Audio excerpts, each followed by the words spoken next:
এখন রাত ৯টা বাজে। আমি আর আমার লক্ষ্মীছানা দুজনেই রেডি হয়ে বসে রয়েছি। কর্তামশাই এখনো পর্যন্ত বাড়িতে আসেনি। আজ হলো আমার জন্মদিন।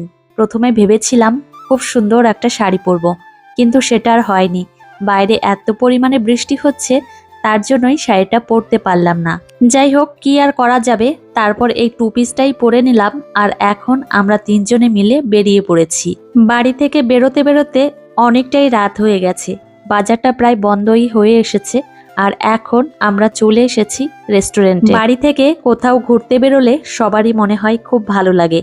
আমার মাম্মাম সোনা অনেকটা পরিমাণে আনন্দ পাচ্ছিল, সেই সঙ্গে ওর আনন্দ দেখে আমরাও অনেকটা খুশি হয়েছি। তো চলে এসেছে আমাদের পছন্দের চিকেন ললিপপ, যেটা আমার কর্তামশাই আর আমি খেতে খুবই পছন্দ করি। আমার লক্ষ্মীছানা তো কোনো কিছু খেতেই চায় না, আর আমার খাওয়া দেখে ও একটু কপি করছে, কিন্তু আদেও একটুও খায়নি। রাতের খাবারটা আমরা এখান থেকেই খেয়ে নিচ্ছি, আর মাম্মাম সোনাকে বাড়ি থেকেই খাইয়ে নিয়ে এসেছি। জন্মদিনের উপহার হিসাবে একটা সোনার জিনিস বানাতে দিয়েছি। অনেক দিন ধরেই ভাবছিলাম এই জিনিসটা বানাতে দেব, ফাইনালি বানাতে দিলাম।